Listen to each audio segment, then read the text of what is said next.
name is BEEDK2013, which is number 284307. Today I'll be discussing the introduction of the developmental path of Bangladesh and Pakistan since 1971, focusing on their economic development, social progress, and governance challenges. Let's start with Bangladesh. Economic development for Bangladesh. After gaining independence in 1971, Bangladesh faced extreme poverty, instability, and the challenges of rebuilding its economy. It strategically focused on economic reforms and prioritized the growth of its textile industry, which became the backbone of its economy. The introduction of microfinancing helped uplift small businesses and individuals, significantly contributing to poverty alleviation. By the 2010, Bangladesh achieved a consistent GDP growth rate exceeding 6%, positioning itself as a growing economic power in the region. Next, social development. Bangladesh's success in health and education is particularly noteworthy. Life expectancy rose from 47 years in 1971 to an impressive 73 years by 2020. Its total fertility rate dropped from 7 children per woman in 1971 to just 2.1 by 2020, reflecting effective family planning and health policies. This milestone highlights the country's ability to address basic needs and improve the quality of the life for its citizens. Next is governance and policy challenges. Bangladesh's progress can largely be attributed to its governance reform. By effectively implementing poverty alleviation measures and encouraging local initiatives, Bangladesh has managed to tackle socio-economic challenges head-on. Civil society and non-governmental organizations (NGOs) also played a critical role in addressing grassroots issues, particularly in poverty reduction and education. Now, let's shift our focus to Pakistan. Economic development in 1980s under General Ziaul Haq, Pakistan experienced an economic boom, with GDP growth exceeding 6%, driven by various initiatives to boost the economy. However, by the 2010, growth declined to 3.8%, largely due to fiscal indiscipline, low tax revenue, excessive reliance on agriculture, and the lack of industrial diversification. While Pakistan had initially retained a more robust industrial base than Bangladesh, inconsistent policies and governance issues hindered its long-term growth. Next is social development. Pakistan's progress in the health and education sectors has been slow compared to Bangladesh. Life expectancy increased from 51 years in 1971 to 67 years in 2020, but it still lags behind Bangladesh. The total fertility rate dropped from 7 in 1971 to 3.6 in 2020, yet remains significantly higher than Bangladesh. Gender disparities persist, with fewer women participating in the workforce and lower female literacy rates. Next is governance and policy challenges. Pakistan's journey has been marked by political instability and uneven governance, which have hindered sustainable development. Initiatives like the Benazir Income Support Program and aimed at alleviating poverty have faced challenges due to poor implementation and systematic inefficiency. Hi, my name is Nurala Binti Abdullah. My mention number is 284396. I will explain about economic policies and growth. Firstly, industrial development strategies. After independence, Pakistan prioritized industrialization with its import substitution industrialization (ISS) program in the 1970s. This policy encouraged domestic manufacturing, especially in chemicals, cements, and textiles. While this boosts urbanization and middle-class growth, rural areas and agriculture lag behind, worsening inequality. In contrast, Bangladesh focused on its comparative advantage, cheap labor, by supporting its textiles and garment industry with export-friendly policy like trade liberalization and export processes zones. Bangladesh became a global apparel leader. This not only fueled economic growth but also improved social indicators such as gender equality and education. Secondly is trade liberalization and economic reforms. In the 1980s and 1990s, both nations initiated trade liberalization. Pakistan aimed for rapid reforms, reducing tariffs and privatizing state enterprises. However, poor governments and weak institutional framework led to limited success, leaving its export reliant on low-value agricultural goods. Bangladesh, on the other hand, adopted a gradual approach. It streamlined trade processes, established export processing zones, and secured duty-free access to major markets. This enabled the ready-made garment industry to thrive, driving export-led growth and economic resilience. Lastly, a role of agriculture and export dependency. Agriculture remains central of Pakistan economy, particularly cotton, which supports its textile industry. However, heavy reliance on agriculture makes the economy vulnerable to global price shift and climate change. Bangladesh initially depended on agriculture, exporting products like jute. Over time, is transitional to industry export, particularly garments, reducing its dependency on agriculture. This diversification created jobs, reduced poverty, and support rural development, especially for women. I will present a comparison of social progress between Bangladesh and Pakistan. So let's start with education. Bangladesh has shown remarkable improvement in human capital development from 1990 to 2019. Its education index rose from 0.251 to 0.513, surpassing Pakistan, which increased from 0.205 to 0.407. Adult literacy is also significantly higher in Bangladesh, with nearly 75% of adults being literate compared to only 60% in Pakistan. And for female education highlights the gap even further. By 2018, 78% of Bangladeshi girls were enrolled in secondary schools compared to just 39% in Pakistan.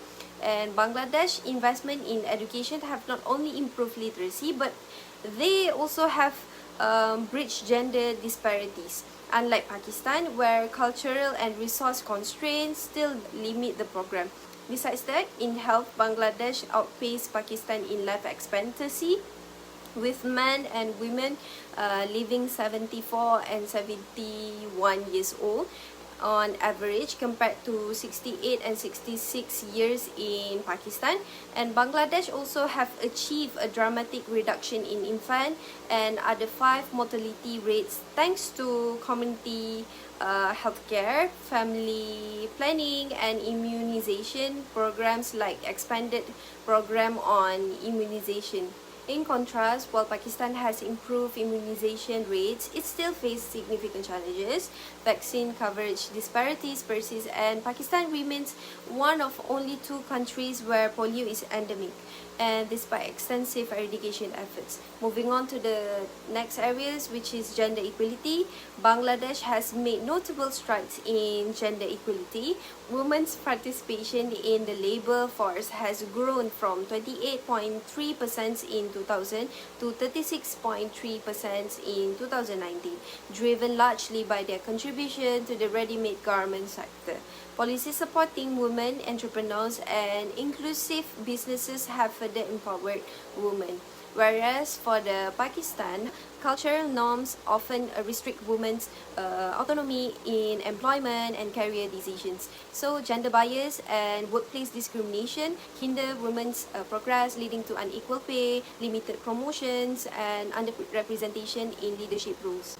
Lastly, poverty alleviation strategies in both countries differ significantly. Bangladesh's first 5-year plan emphasized labor-intensive industry and safety nets programs, leading to poverty reductions and economic inclusivity. Pakistan, while making efforts, struggled with regional income inequalities. Punjab, for example, has far higher per capita income than Balochistan and Sindh, reflecting stark wealth disparities within the country.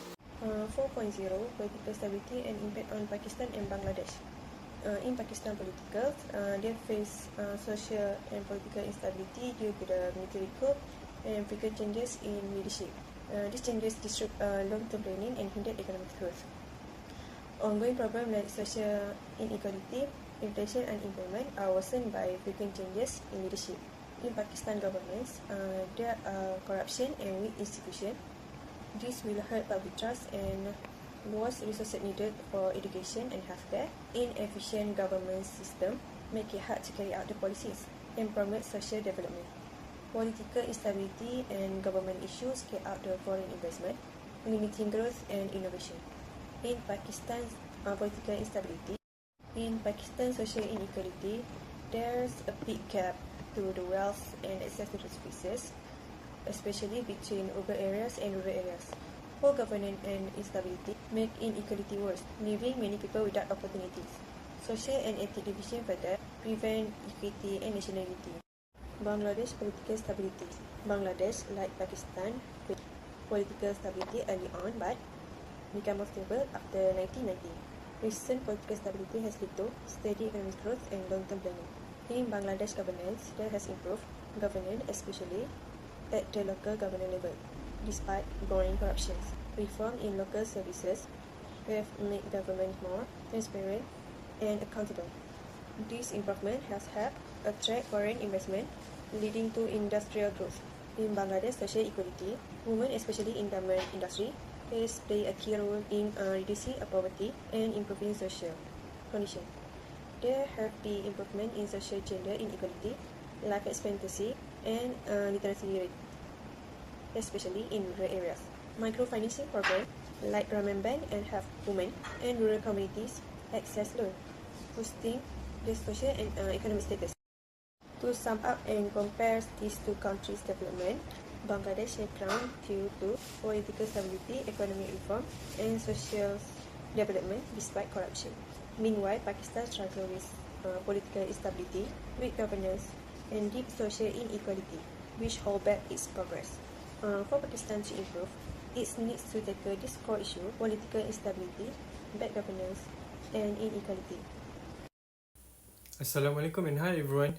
Today I'll be discussing the key challenges faced by Pakistan and Bangladesh as well as potential solutions to address them. Let's get started. Let's start with Pakistan. First is poverty. Around 10 million people live in extreme poverty. Political instability and underfunded welfare programs make it harder to improve people's life. Second is political instability. Pakistan faces frequent government changes, military interventions, and corruption, which discourage investment and disrupt their progress. The third one is environmental issues. Deforestation and air pollution, also severe water shortage, hurt the agriculture, especially since the country relies heavily on farming. And finally, education and healthcare. Pakistan has one of the lowest literacy rates in South Asia, especially for women and rural areas. Its healthcare system lacks funding and resources, leaving many without proper care. Now let's talk about Bangladesh. The first one is poverty. While 27 million people still live in extreme poverty, Bangladesh has made progress with microfinance programs and social safety nets. However, urban poverty remains a big issue. The second is political instability. While more stable than Pakistan, Bangladesh still struggles with corruption, weak governance, and limited democratic process. The third one is environmental issues. Bangladesh is highly vulnerable to floods, cyclones, and rising sea levels due to its low-lying terrain. These disasters destroy crops, displace communities, and strain resources. Finally, education and healthcare.